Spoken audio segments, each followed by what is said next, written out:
ফের লড়াইয়ের ময়দানে প্রাক্তন সেনাপতি, তবে এবার যুদ্ধক্ষেত্র থেকে সোজা ভোটের ময়দানে দেশ সেবার লক্ষ্য নিয়েই নতুন লড়াই শুরু করলেন প্রাক্তন সেনাপতি তথা ধূপগুড়ি বিধানসভার বিজেপি প্রার্থী নরেশচন্দ্র রায়। আনুষ্ঠানিকভাবে এদিন তার নির্বাচনী প্রচার কার্য শুরু হয়। দিনের শুরুতেই কর্মী সমর্থকদের সঙ্গে নিয়ে ধূপগুড়ির কালী মন্দিরে পুজো দেন তিনি।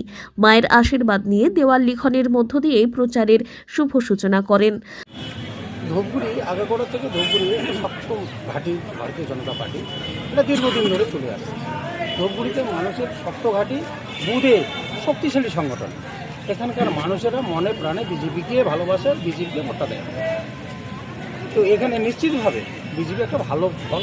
উপনির্বাচনের ভোটটা একমাত্র মহাকুমারের নামে একটা ভাওতা বুঝিয়ে মানুষের কাছে ভোটটা নিচে টিএমসি। তো মানুষ জেনে গেছে এখন এইবারের পরিবর্তন পশ্চিমবঙ্গের আমূল পরিবর্তন আছে, পশ্চিমবঙ্গের সরকারে বিজেপি আসছে।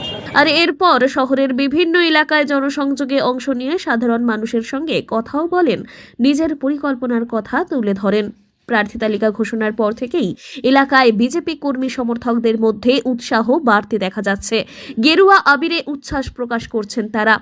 নিজের জয়ের বিষয়ে বেশ আত্মবিশ্বাসী নরেশচন্দ্র রায় জানান, উপনির্বাচনে তৃণমূল বিভ্রান্তি ছড়িয়ে জয় পেয়েছিল, তবে এখন পরিস্থিতি বদলেছে, মানুষ পরিবর্তনের পক্ষে।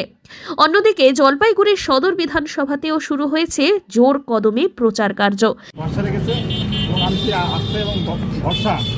যথাযথভাবে পূরণ করতে পারি তার জন্য আজকে দেওয়াল দোকান দিয়ে শুরু করলাম এবং আগামী দিনে জলপাইগুড়ি উন্নয়নের কথা সব থেকে বলবো। বলছি আপনার প্রতিপক্ষ তো একদম হেভি হয়ে কিছু হয় না, পলিটিক্স হেভি হয়ে কিছু নেই, কিন্তু জনগণ যার সঙ্গে সেই হেভি। আপনার কি আশাবাদী? 100% আশাবাদী। বিজেপি প্রার্থী অনন্ত দেব অধিকারীর সমর্থনে চলছে দেওয়াল লিখন।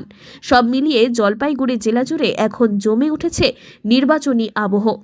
পাহাড় থেকে ডুয়ার্স জলপাইগুড়ি জেলা জুড়ে এখন বইছে এই নির্বাচনী হাওয়া। প্রচার, প্রতিশ্রুতি, পাল্টা দাবির মাঝে সাধারণ মানুষের নজর একদিকেই।